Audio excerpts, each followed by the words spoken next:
Good morning. On behalf of the Vietnam Film Club, we are here to do a very special segment for our upcoming documentary film, My South Vietnam. Being with us today is a very special guest. In a couple seconds, I will introduce him. But before that, I would like to introduce the projects and the vision or the missions of Vietnam Film Club. Vietnam Film Club was established and founded by two members, Dr. Nguyễn Ngọc Bích and Mr. Chu Linh. Their focus was to bring to us the areas of very wide scope of education, history, culture, oral history, everything that has to do with Vietnam, the Vietnamese people, and the Vietnamese history. Being here with us in the studio today is Mr. Uwe Siemon-Netto. He is a journalist that had been in the Vietnam War himself. He is a very true witness of the war. And for him to be here with us today, he's going to present and talk about his experience, his being during the Vietnam War. You already had a book published, and the name of the book is Triumph of Absolutes, correct? Can we have the cover? Can you present us the book? And that is the book that he has established. What is that book about? And what we want to know about his experience is the upcoming interview. We thank you for listening and following through with us. So the very first question, Mr. Siemon, is that in your career as a journalist, especially a journalist in Vietnam. Well, yes, I've been a journalist now for 65 years. Wow. But I started out in Germany. I worked, actually in Germany, I worked for the Associated Press, the American Wire Service. And the last story I covered in Germany was the construction of the Berlin Wall. You see, and this is why I obviously had a particular interest in East-West affairs, which extended obviously to Vietnam as well. Then I was transferred to England and then to America for the Cuban Missile Crisis in 1962, when Khrushchev, the Soviet Union, planted nuclear missiles in Cuba. So I covered that. I covered the Kennedy assassination of President John F. Kennedy in Dallas, Texas, and the trial of Jack Ruby. Jack Ruby was the guy who murdered Lee Harvey Oswald, who murdered Kennedy. Then pretty soon thereafter, Vietnam began to cook up as a major topic in the East-West debate, or the Cold War. And Vietnam became, that is my view of the Vietnam War, the hot extension of the Cold War between East and West, between communism and democracy. So I went to Vietnam, fell in love with the country, and on and off I spent 5 years.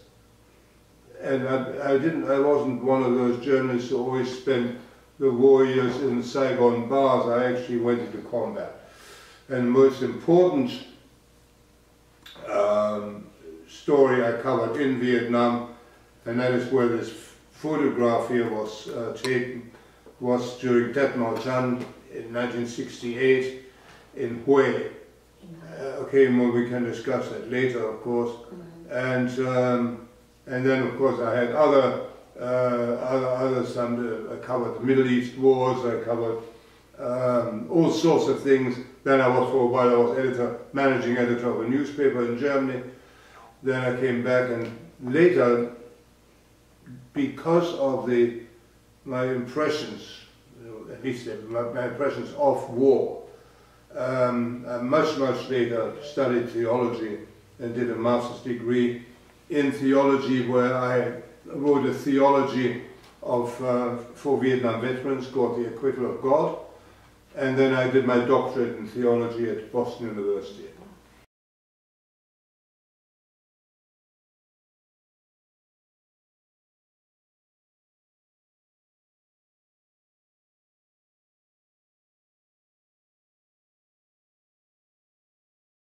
No, I tell you what the most important. I mean, I studied. If I weren't a practicing Christian, I obviously wouldn't have bothered to study theology. It's a difficult topic to study. Right. But the main thing is being a journalist and being a theologian. If you do your stuff right, is in both cases you have to be curious. And my main problem with the breed of journalists that came out of the Vietnam War was that they no longer were curious, they wanted to tell people how to vote and how to think instead of just reporting. Well, theology is the same. You wouldn't study theology unless you were not curious about that. It requires curiosity for both fields. Well, both things. I mean, again, you wouldn't be a journalist if you couldn't write. Right. Or if you couldn't write fast, or couldn't research. And you wouldn't become a theologian unless you could think in philosophical, theological terms, and unless you took it seriously. I take theology very seriously, and I'm an adamant theologian. That is probably, I'm probably the only Vietnam War correspondent to my knowledge who later became a theologian. In each of the page of the book, Triumph Excerpt, you painted a picture of these pain that being suffered by the Vietnamese people, the trauma that they had gone through, and then you embraced these the people. Yes. What prompted you? Well, that is precisely the point. No, there are two different approaches of journalism. The one, the type of journalism that I was trained in, which took an interest in the people, in this case the Vietnamese people. And if you take an interest in the people, obviously you are not identical to Germans or Americans. You want to study their history and their culture. You want to study Confucianism. You want to study the background of Vietnamese communism. Why Vietnamese communism? I hope we're going to be able to discuss this today, because it's very important to understand what happened in Vietnam. Ho Chi Minh was not a freedom fighter. He said so himself. He wanted world revolution of the Marxist-Leninist cause. It's something totally different from being a nationalist fighting for the liberation of his country. And he said so himself. Ho Chi Minh said so himself. So then when you really want to understand, or we try to begin to understand a nation which is so entirely different from your own culture, in my case, European culture, then you have to get used to their mentality, you have to use their philosophy, you have to know something about Buddhism and of course all the religions that you have there, and therefore that's what you learn. And you have to learn, for example, that Ho Chi Minh was a co-founder of the French Communist Party in 1920, and that he was a KGB agent as of 1923. That's Soviet intelligence. This is not known, and most Americans didn't read this. I don't know. Now, I want to ask you, though, in your book and in your journey of being both the journalist and also the theologist, killing is an act of self-defense in many different ways, but in America, the legal system depicts killing as an act of crime. It is a crime, but for the communists, they executed the killing and they think of the action as an execution of the government policy. Now take two incidents, two particular things.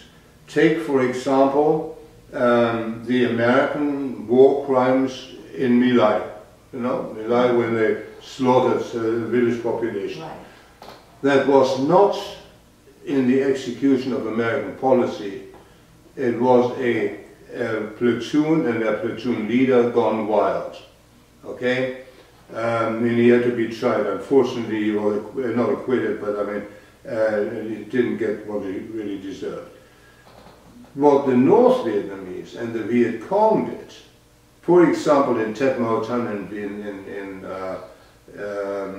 Hue, I stood in front of at the rim of a mass grave, full of bodies of women and children and old men, nobody of fighting age.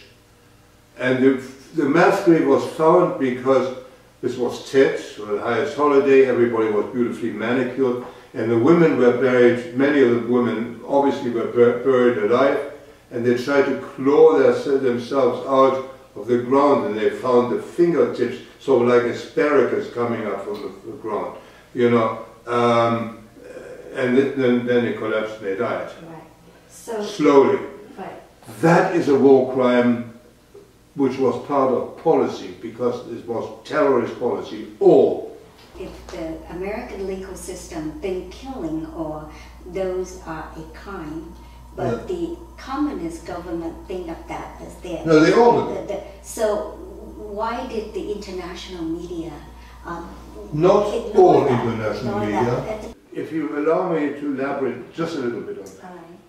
There were two types of journalists, foreign correspondents. Those who actually bothered to, or took an interest in the Vietnamese people, and those who went into combat.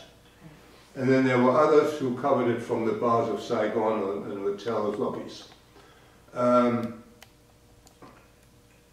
Only 30% of all Vietnam correspondents, American and foreign correspondents in Vietnam, went into combat. Only 30%, 70% never left Saigon. So they were filled with ideologies. This was the breakup of the American media system, where it was no longer required to do proper research. They already knew the answers. For example, when I told you about this mass grave, I was taken there by a friend of mine, Peter Brayshaw was his name. He was the Saigon bureau chief of the Washington Post. And as we arrived there, looked at the site, there was an American television team stalking around this grave. And Peter Brayshaw said, why don't you film this? And you know what these guys said? We're not here to cover anti-communist propaganda. Wow. Yeah? So nobody actually... It's a different profession. I see. You know? It's like a butcher becoming a baker or something, I don't know. Or a tailor. You cannot... so the Americans, yes, the Americans did commit stupid crimes. The Americans made very bad mistakes in Vietnam. If we have time, we'll discuss it.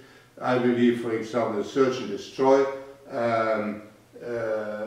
policy was wrong, because they never provided security for the Vietnamese civilians. The British had very early, under Nguyen Diem's days, the British had an advisor called Sir Robert Thompson, who had won the war in Malaya, similar war, and he said, you clear territory, you hold the territory, but provide security for the civilians and for their means of income, fields and stuff like that. In your book, many times you repeated a quote from Võ Nguyên Giáp.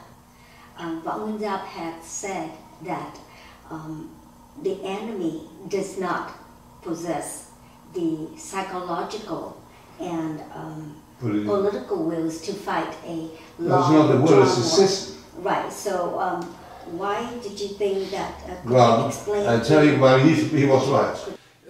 If you have elections every 2 years, as they do in the United States,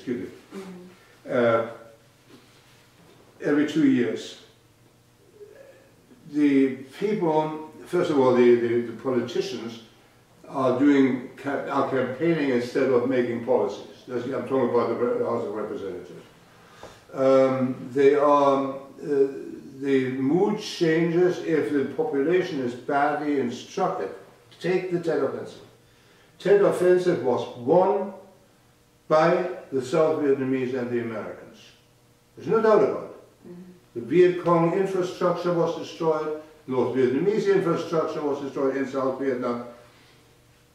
Then came Walter Cronkite, much later than I, and said, this war is unwinnable, we have to negotiate a reasonable peace. No, he was wrong. By that time the war was won by your side, or by the American side. Bad journalism, influence of population. When Cronkite said this, President Lyndon Baines Johnson of the United States said, I've lost Cronkite, I've lost Middle America. In other words, I've lost the support of the average American in the Middle West and in the South. During the Tet Offensive in Hue in 1968, the Western media exploited the devastation of the massacre, and one of the cameramen, like you mentioned earlier, he has said, we're not here to film the communist propaganda, but being that and having that said, has the Western media duplicated the communist propaganda? In essence, not the Western media. I mean, I have to be very careful because I followed, even in Germany, the liberal newspapers, what you would call liberal here in this country, were on the side of South Vietnam in the West, in the United States. And the Washington Post, my friend Peter Beestra, was a liberal newspaper, but he saw the crime and wanted it reported. I mean, North Vietnamese or communist crime, Viet Cong crime. So it's this impression that all the Western media, whether television, was awful. And I must tell you, I don't watch American television anymore because I don't trust them anymore. I watch British, French, and German television here in the States because they're just horrible. They've forgotten. They've forgotten their way. They lost their way. Right. Speaking of the military operation, the Western media reported mostly. It focused on the Allied forces. Forces, I'm sorry? The Allied forces, while the Army of the Republic of Vietnam were the main force who fought with fearless fighting spirit. Can you name, could you comment on the spirit of the Army of the Republic of Vietnam, or on these famous battlefields, and names of the commanders, if you remember any? Yeah. I know, that is another thing, that is the provincialism of the American media. Now, for example, give you a good friend of mine was a good reporter, but he worked for the Minneapolis Tribune. Minneapolis Tribune covered all of Minnesota. So when he went into an operation, the first thing he had to write about is there somebody from Minnesota in this unit I'm accompanying here? I see. So, that rational, reasonable. As a German, I had to do this only twice or three times because there were some Germans in the United States Armed Forces. I did go out a great deal with Vietnamese units, and before the Americans came in wholesale and huge units, I went out only with South Vietnamese forces, or with special forces and Nung, the Nung tribesmen and Chinese tribesmen who were special forces. But it really depends. But the impression was, of course, that this was an American war. And again, the mistake was, I believe, but I mean, I'll fight till the cows come home by that, that the Americans made a mistake in sending 500,000 men in there, totally ignoring the local culture and sensibilities. And you know, for example, there was the Yadrang Valley offensive. You know, it's the first encounter between North American, North Vietnamese and American forces. Was the air cavalry division.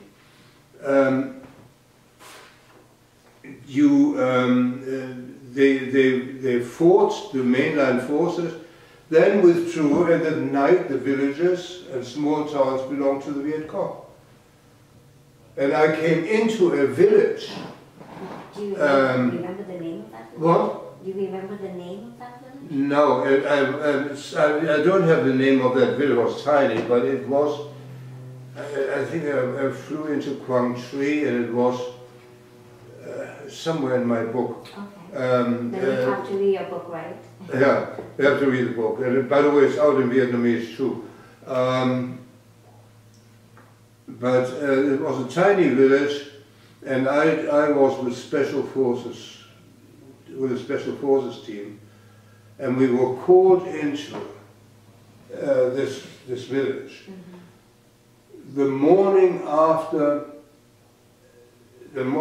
In the evening, an American unit had cleared out of the village, taking everybody, and then cleared out, and then the Viet Cong came at night and hanged the village chief and his wife and his entire family in a gruesome fashion,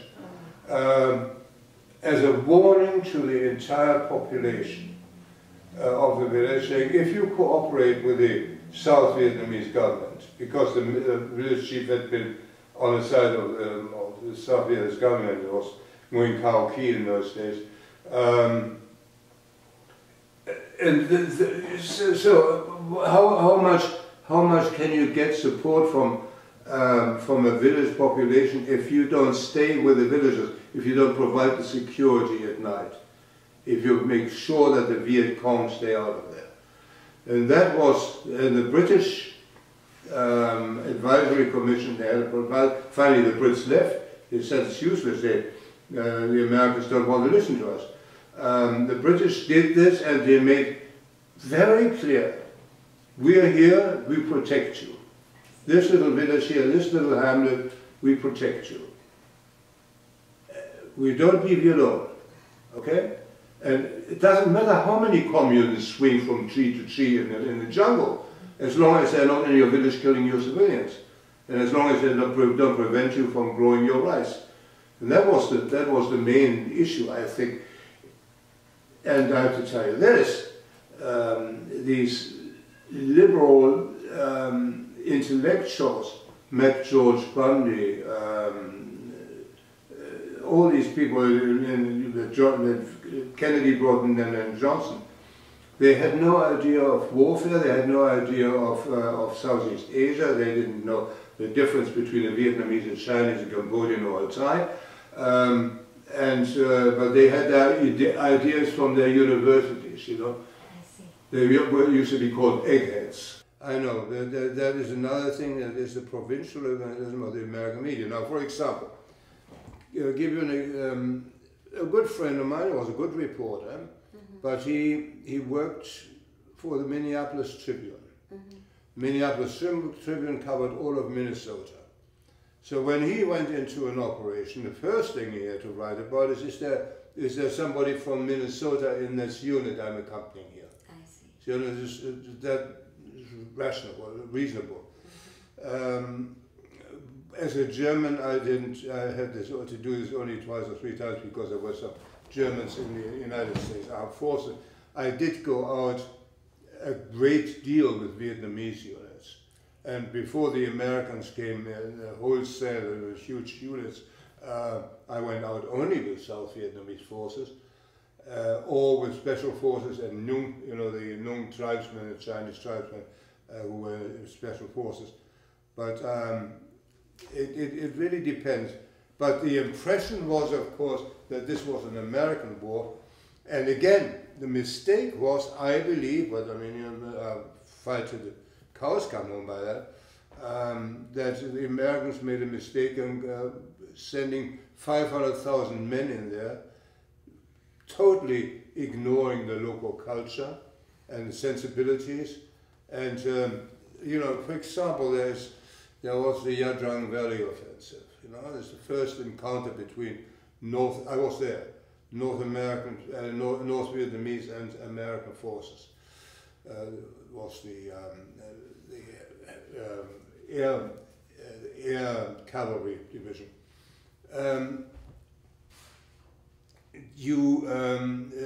They fought the mainline forces, then withdrew, and at night the villages and small towns belonged to the Viet Cong. And I came into a village.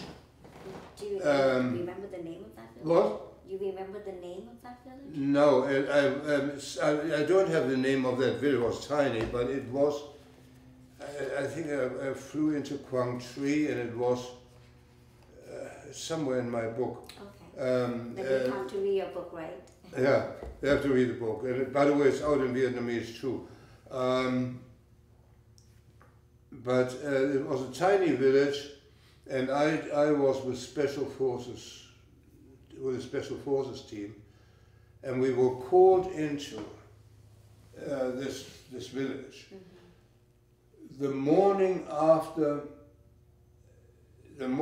In the evening, the American units had cleared out of the village, taking everybody, and then cleared out, and then the Viet Cong came at night and hanged the village chief and his wife and his entire family in a gruesome fashion. As a warning to the entire population of the village, saying, if you cooperate with the South Vietnamese government, because the village chief had been on the side of the South Vietnamese government, it was Nguyen Cao Ki in those days.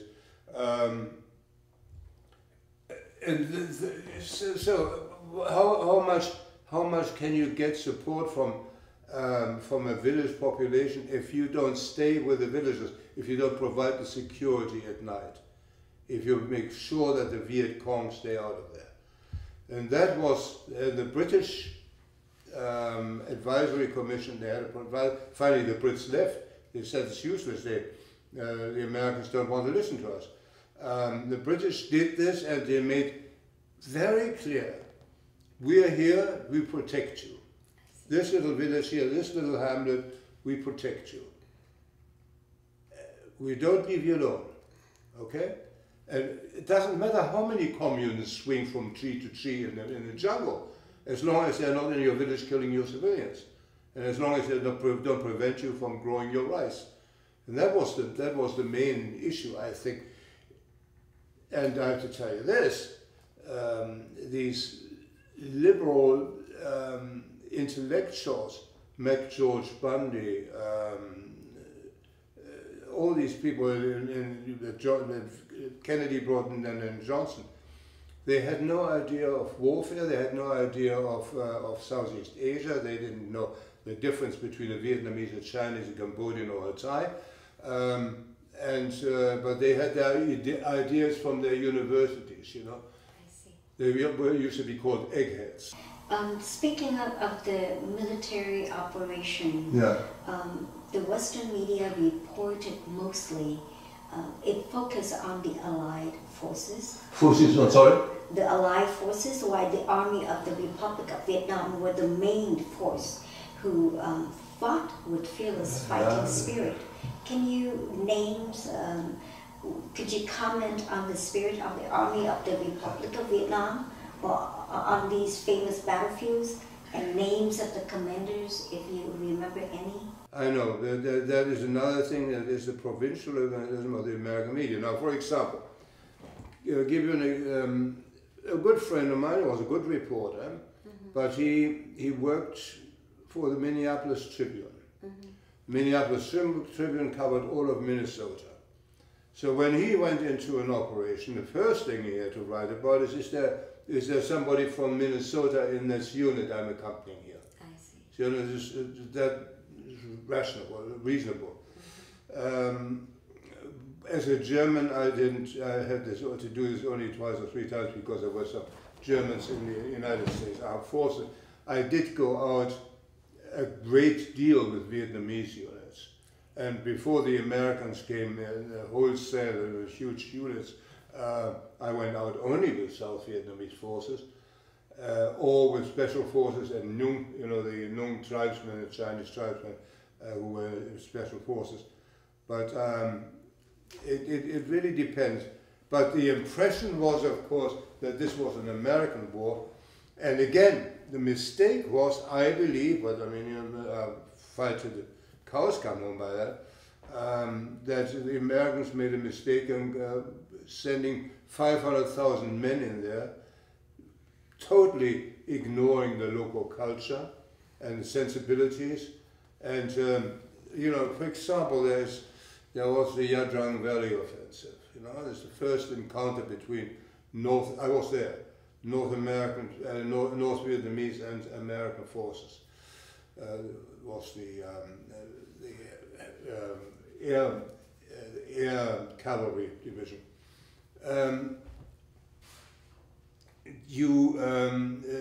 They fought the mainline forces, then withdrew, and at night the villages and small towns belonged to the Viet Cong. And I came into a village. Do you remember the name of that village? What? Do you remember the name of that village? No, I don't have the name of that village. It was tiny, but it was, I think I flew into Quang Tri, and it was somewhere in my book. Okay. But you have to read your book, right? Yeah, you have to read the book. And by the way, it's out in Vietnamese too. But it was a tiny village, and I was with special forces, with a special forces team, and we were called into this village. Mm-hmm.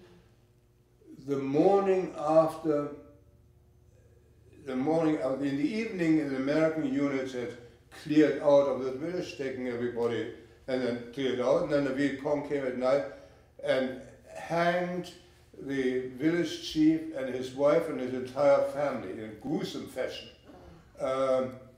as a warning to the entire population of the village, saying, if you cooperate with the South Vietnamese government, because the village chief had been on the side of the South Vietnamese government, it was Nguyen Cao Ki in those days.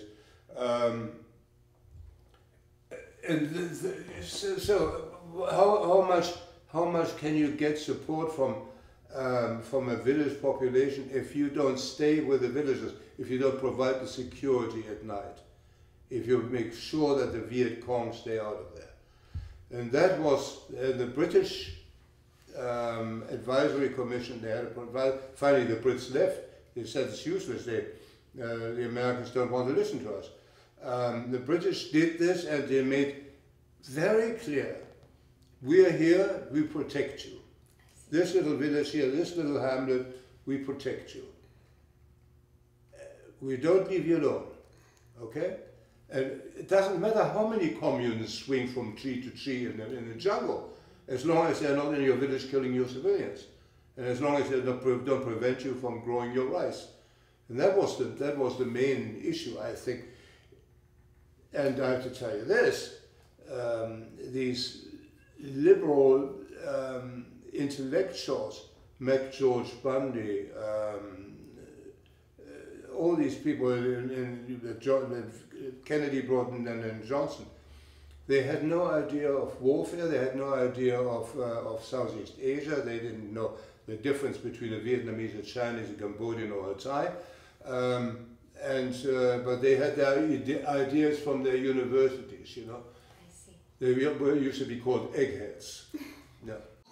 A U.S. Marine Major, I believe his name is Richard Botkin. Yeah. He has mentioned that most Americans don't know the exact truth of the Vietnam history or the details of the Vietnamese history. And even if they know, most of it would be incorrect or wrong. Well, how do we set the record straight? Well, the record can only be set straight if people. His point of view. That's why I wrote this book, and why Why others, there are other books out like that too. The record can only be set straight by having a museum. That's what you're doing. By the Vietnamese, who are a good community here, very respected in the United States as hardworking and clean and proper and incredible people. So by all that you can set it straight. But the destruction of the American media system in the 1960s, and I mean Walter Cronkite is still revered as the grandfather of American journalism. No, he wasn't. He was wrong. Reading all your books, people would seem to see that you develop a love for the Vietnam. Yes. You have embraced the culture, the Vietnamese people. How did that? How did you develop that? Was it because you were a religious person, or did it come or stem from the images of the pain and the trauma that the Vietnamese people had gone through, and then you developed this love and compassion for our homeland? Well, I had very, very good Vietnamese friends. I see. And I never managed it. With your multiple tone levels, it's very difficult for a European to learn your language. But in those days, French was still the lingua franca in Vietnam, yes. And I speak French as well as English. Beautiful so language. That helps. Yes. I was included into social events by the Vietnamese society, French-speaking. But I mean, that even included people in little villages. I mean, every mayor or village chief or somewhere in the hinterland of Vietnam spoke some French in those days. It helps. And then the German embassy, the West German embassy in Saigon, had many cultural events to which the Vietnamese attended. Concerts, theatre, but concerts in particular, which in return led to us taking a keener interest in Vietnamese culture. And it's fascinating, it's wonderful.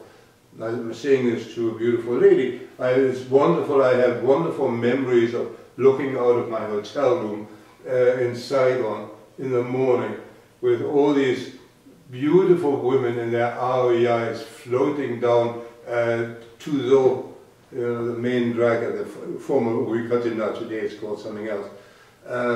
It was so enchanting. It was enchanting to sit down with Vietnamese friends and discuss the difference in our culture, not in a superficial way, but really profoundly discuss these things and what we had in common, and listen to them.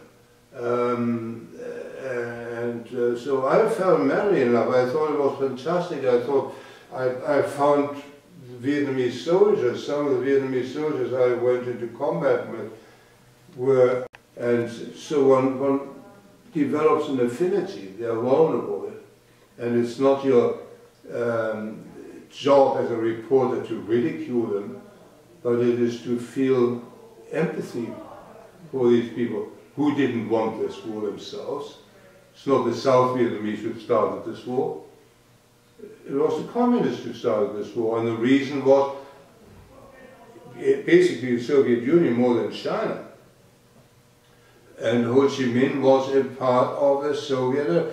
He was, what most Americans don't realize, that Ho Chi Minh, even before World War II, was sent by the KGB, or by the Comintern really, to China and Shanghai and later closer to Vietnamese border, to destroy the Vietnamese nationalist movement from within, so that in the end the only opponents of the French in Vietnam were the communists. The thing that I want to mention at this point is you are a witness of the Vietnam history. And in your opinion, what would be the best way to preserve this truthfulness or this truth about the Vietnamese history, and keep it alive, especially for the future generations. What you're doing, in a way, what I've been doing, what you're doing is very important. There should be good films about Vietnam. It is very important to point out that this was not a victory of a righteous cause. 1975 was a victory of a terrorist cause. That the Vietnamese people, I think it was a great shame. I'm saying it's not only about Vietnam but also about Germany, that the monarchy was abolished, because this sort of construction of a monarchy, of a powerful people, wherever you look in the world, the Vietnamese in Germany, they make wonderful citizens, Vietnamese refugees in West Germany. Wonderful citizens. They are become good writers, and German writers, German doctors, dentists, all that. You have ambassadors for the traditional Vietnamese people in Germany, Austria, Australia, New Zealand, Canada, and here in America. And they play a very important role in the general acceptance of Vietnamese history. So I mean, as long as you keep Vietnamese history alive in the minds of the younger generation here, you'll be fine. Communism is not going to last forever in Vietnam. And you notice that the South Vietnamese are doing very well. Obviously not because of communism, because at least in their economics, you can hardly call them communist anymore, but they are a vile dictatorship. That's another thing. That, you see, especially in the United States, you have to realize that many Americans don't think in historical terms, or of other nations in historical terms, you know? I mean, most Americans, or even those Vietnamese, those Americans who served in Vietnam, drove through Hai Ba Trung Street and don't know who Hai Ba Trung were, you know? It's very important. Those two sisters. This whole thing is not properly taught. The American soldiers who, like now in Afghanistan, they had no idea about Afghan history. And I don't think any American journalists had any idea about the American Afghan history. Same in Vietnam. We all had, at least the more educated of foreign correspondents, had Bernard Faw's wonderful book, The Two Vietnams on Our Bedside Table, which really gave you an insight into the history of Vietnam and the Vietnam War, Franco-Vietnamese relations, and of course American Vietnamese relations. You had to read this. If you don't read these things, then don't bother go to a country and behave like a yokel, you know. And don't dictate them what to do. You know, for example,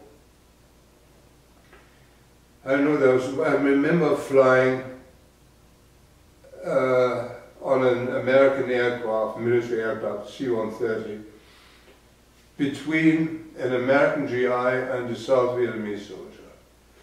And the South Vietnamese soldier had a bird cage and a canary in the bird cage, and that was his only possession in his entire life. His entire family had been killed, you know, all of them. He had nobody left. He was on his way back to combat, the other guy. And because this guy spoke a little French, I could talk to him, and I explained to the American soldier about the life of this Vietnamese comrade there, the fighter. He said, why is he carrying this bird with him? It's his only friend, his only possession. He doesn't come out home. But then, of course, the Americans experienced pretty soon thereafter that they were bad-mouthed by their own civilian people when they came back here, you know, being called baby killers. I worked as a chaplain. This is, in fact, my report about this book called, they could have got a theology of for Vietnam veterans. American GIs were badly treated, but at first they had no idea what the life was like. Very delicate matter to discuss. I often went to those Saigon tea bars, they were called, okay? All up and down Chuzo and the side street, there were bars. There were girls, they were not the most beautiful girls, and then they were bar girls and you could buy them. Nobody asked why they were sitting there. It's not because they found big GIs particularly beautiful, but they were widows of Vietnamese soldiers who had fallen in combat, and they didn't get any pension. And nobody looked after them, so ultimately they were forced. So you get a totally different outlook. They had no choice but to work in a Saigon bar. To support themselves, to sustain themselves. To feed their children. You know, these things, you cannot go into a country and then boom, boom, boom, you know, and say, here we are, big boys, and then not learn anything about the Vietnamese culture, or even be disrespectful about them. We talk about the characteristics of the Vietnamese people. Sorry? You talk about the characteristic of the Vietnamese people, Yeah. how beautiful they are. You also have mentioned some characteristic of the GIs, the Vietnamese soldier. But during the 1975 invasion of South Vietnam, of Saigon, the communists terrorized the Vietnamese certain people because these residents would not follow them or adhere to their policy. Okay. Now, is that me terrorizing people? Is that a particular characteristic of the communist guerrilla warfare? It's part of a communist dictatorship. It's the so-called dictatorship of the proletariat. Don't think they were any better in Russia, or they were any better in China, or in East Germany. Well, East Germany, at least they didn't fight, but I mean, I was driven out of East Germany because I belonged to the wrong class. Look, you know what's happened in North Vietnam when Vietnam was divided. The land reform, the agricultural reform. What was it, 400,000, 500,000 farmers killed? They are not Buddhists and they're not Christians. They are not. These are people who are ruthless killers. And this the Americans never understood this. They never reported what has happened in North Vietnam after Ho Chi Minh won the war against the French Dien Bien Phu. Again, many of them, one reason why the French lost that war was that the communists in France and the socialists in France didn't supply their troops or sabotaged the ammunition supply to their troops in Vietnam. There's a lot of very bad stuff going on in France, and here in America, the left-wing liberals, you know. Let's talk about the American withdrawal from Vietnam. Yeah. Was it because of the war toll itself, the anti-war government movement, or the hypocrisy of the United States politicians pressuring the Congress to cut the aid, and then the result is the consequence is the fall of Saigon? Well, we talked about that previously already. When the media portrayed South Vietnam as a corrupt country. There was a lot of corruption going on in South Vietnam. But talk about America, where 5 of the last 7 governors of Illinois are in jail for corruption. I mean, so they haven't had a war inside their country. Okay? So that's one of them. The elections, when were they? In 67 or 67 or 68, we had elections there, which the Viet Cong tried to torpedo. The guts the Vietnamese had to cover these elections. Okay, the guts they had to actually go to the polls, knowing that they would be killed by the Viet Cong on their way to the polling stations. You know, you had a democracy. Not everything was perfect. It wasn't Britain in the 19th century or something like that. This is in a war-torn country, and normally, here's an interesting thing. In the United Kingdom, during World War II, there were no elections.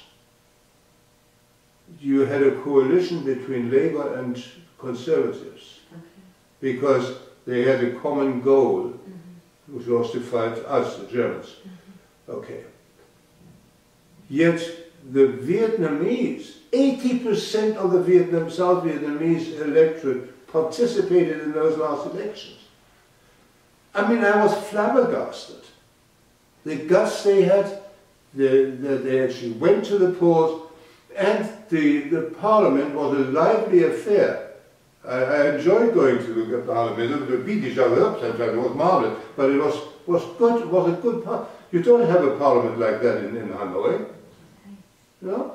But this wasn't reported. It didn't seem, you know, when I came back to America after the Vietnam War, or after having covered the Vietnam War, they said, well, you know, such a corrupt country, why do we always link with corrupt people?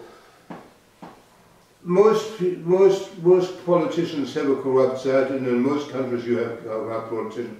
And in America, first and foremost, you know. Sure, you had corrupt people, I don't know. Then you had authoritarian governments. You asked me about Ngo Dinh Diem, but he wasn't. I don't think he was corrupt. He was a very patrician ruler. But they still had elections. So I don't know. It's just, Did the American withdrawal result from the Western nations' inability to face a protracted war? Hence, they invented the so-called peace with honor, which President Nguyễn Văn Thiệu has called it peace of the Greeks. Yeah, they cannot fight a protracted war because the people get bored with it. People don't want to, you know, 58,000 Americans died in Vietnam. Not nearly as many of the South Vietnamese, but anyway, they did die. And people came home wounded and crippled. And then suddenly they lost, why do we have this war? Well, it came down to in effect, I spoke to many Americans. I was an American later as a foreign correspondent. Americans said, well, why would we have to sacrifice our young men for these corrupt South Vietnamese? That's not what you sacrifice your men for. You fought a hot phase of the Cold War, and the enemy was really Moscow. Okay, and why would you expect South Vietnam to be the perfect democracy if you yourself were the perfect democracy? And you know, all this made no sense. But they were not properly informed because they were let down by their media. And then, of course, the politicians, being mentally corrupted, like the ones, for example, who in 1973 denied arms to the South Vietnamese government, which in fact then led to the end of the downfall of Saigon. It was because the people, the population, popular vote did no longer support this war effort. They did in the beginning, and had this been properly presented to the American public as something that will come to haunt you when you lose, you know. Don't you think that Afghanistan now, the people, the Taliban in Afghanistan, that they have not learned their lesson from Women's, you know, the Americans, you sit it out long enough, the Taliban or North Vietnamese, and the Americans will say, no, bring our soldiers home for Christmas. You know, and the next thing is cliché thinking. You're thinking in clichés. The cliché is you have to bring our homes back, boys back for Christmas, and our boys, and all that sort of thing.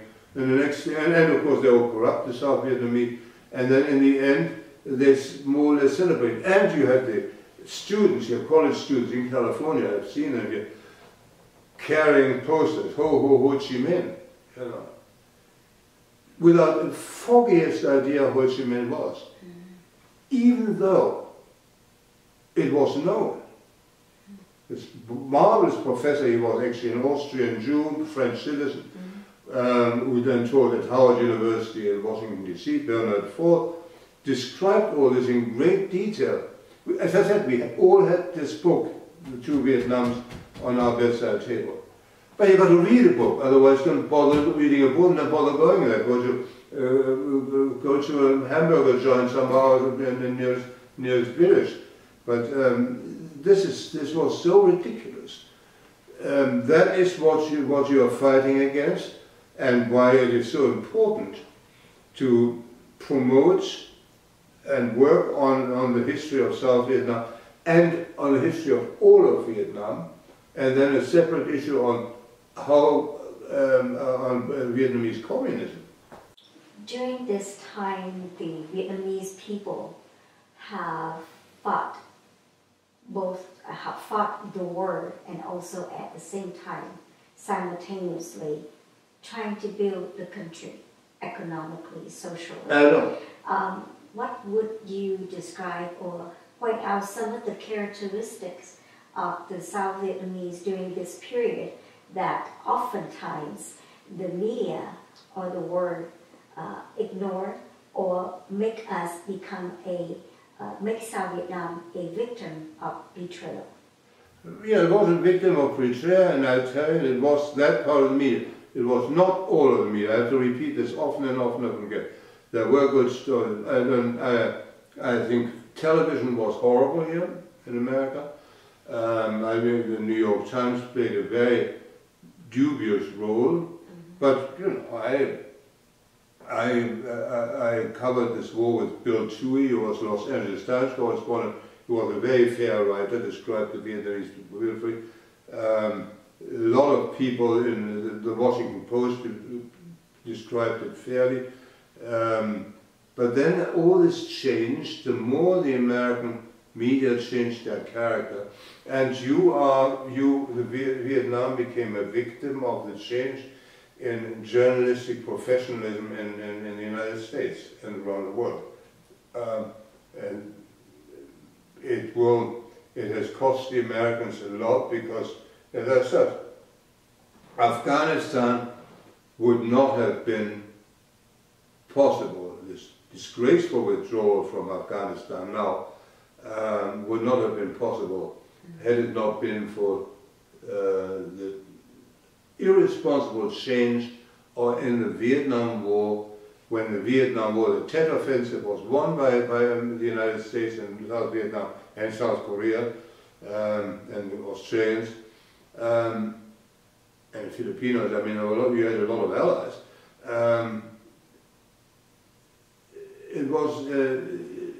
This wouldn't have been possible. There would have been a totally different policy towards Afghanistan had they thought straight in Vietnam. You see, I mean, this is how history goes, especially in our era of communications, fast, instant communications.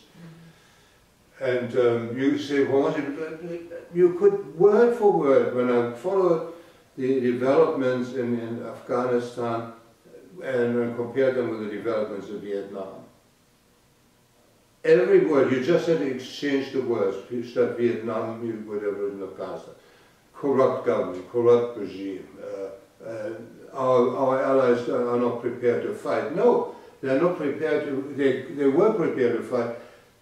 Till the very bitter end have they fought in the South Vietnamese. But then, of course, they had no guns. And they had no air support. So that was the end of that. We talk about that offensive in Hue, 1968.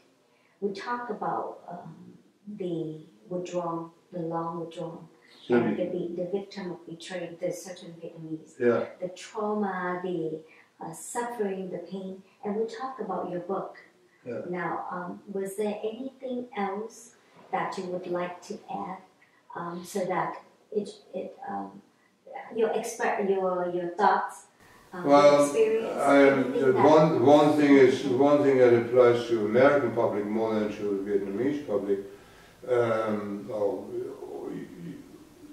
listeners, and that is you've got to get your ducks in a row if you want to survive as a democracy, and you have to see that you cannot fall for your own propaganda.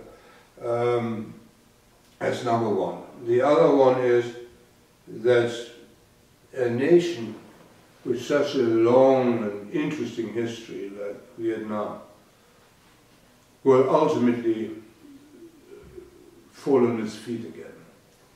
Economically, Vietnam has already. You have faithful Vietnamese here in the United States and in Europe and Australia who can support it. It will take some time, but ultimately, unless you give up on your history, and if you give up on your history and the comfort you receive from the history that you have learned at school or on your father's lap, but if you want to give up on that would be dangerous. But you're not doing it. You're like this museum now. You're promoting the study of Vietnamese history, and the Americans are well advised to not view other nations as superficially as they have done. I mean, the Americans, I admire what the Americans have done in Europe, for example, immediately after World War II. I admire the sacrifices they made in Southeast Asia and Vietnam and Laos and elsewhere. But then you have to find, through social media and other means, ways of correcting false impressions given by bad journalism. Bad journalism, you have to train journalists properly, but you must train journalists so that even if it's unpleasant, they stick to the truth, they stick to research, they're neutral, and then let the readers decide what's right and what's wrong. You know, and this quote you quoted Rogan and Jacques. I think I changed the title of my book. Before it was called Trích, because I was a German. I am a German. But what Jacques wrote is, the enemy, meaning the West, does not possess the psychological or political means to fight a long drawn-out war. And probably the best Vietnam War correspondent was a colleague of mine, Albert Weinstein. He was a reserve general in the West German Army, Frankfurt Allgemeine. And here he summed up when Saigon fell: America could not wait. That's the key sentence. and it cannot wait unless they change the election cycles, so that people can actually do some serious thinking. Every 2 years you're campaigning. First year you learn the trade of being a representative, a congressman. The second year you're you're doing an election campaign. They can never focus long enough. You know, senators are a different kettle of fish, but this is the thing, and it has to be done. In the meantime, the South Vietnamese must. Those of you abroad, you're young enough, you must preserve the treasure of Vietnamese history. To vote, for example, just share this off. You have to preserve your history. You have to promote your history. You have to make your various dynasties known to the general public, even to the young Vietnamese here. I mean, do they learn about the various Vietnamese dynasties in schools here? What about Vietnamese classes or temples or whatever? This has to be taught. History is the most wonderful thing, and it defines a culture, and it defines a civilization. And if you lose your sense of history, you lose your sense of civilization, and ultimately we become uncivilized. If you are given an opportunity to say 3 words or say one thing about the Vietnam War or the South Vietnamese people here in America, what would that be? Well, the South Vietnamese people were very strong, sturdy, charming people, attractive people. I found them interesting people, probably the most interesting, complicated. We are a complicated lot, and that's, by the way, that's one of their problems too. You have 3 Vietnamese in 5 different parties, you know. They squabble all the time. Because they're complicated, because they think. Confucianism, thinking, and so we fight each other. But it's interesting. They're not bores, they're interesting people. You have a wonderful cuisine, you have a wonderful old culture, you have a very wonderful philosophy. That has to be maintained, and, you know, I would find it very sad if 2 generations from now Vietnamese Americans sloofed about and looked fat from too many hamburgers, you know. That would be very, very sad. Your cultural institutions, your church congregations, your temple, Buddhist temple congregations, should teach these things and befriend the Americans and show them, look, there's more to us than Nukman and There's more than just Nukman, all of those, right? Yeah. Well, thank you very much. We appreciate